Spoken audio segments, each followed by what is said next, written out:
نفس اللي بتعمله إثيوبيا مع الصومال بتشجيع إقليم الصومال إنه ينفصل عن دولة الصومال.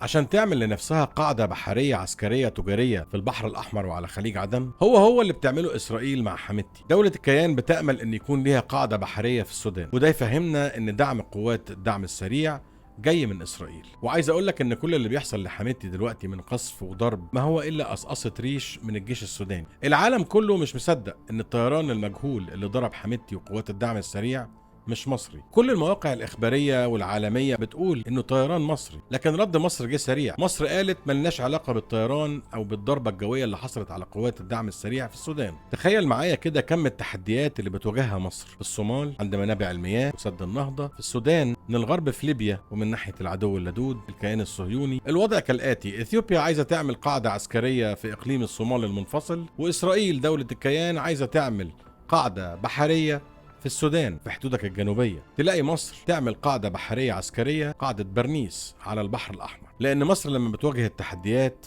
بتواجهها بالفكر والعقل والمنطق. أشوفكم على خير.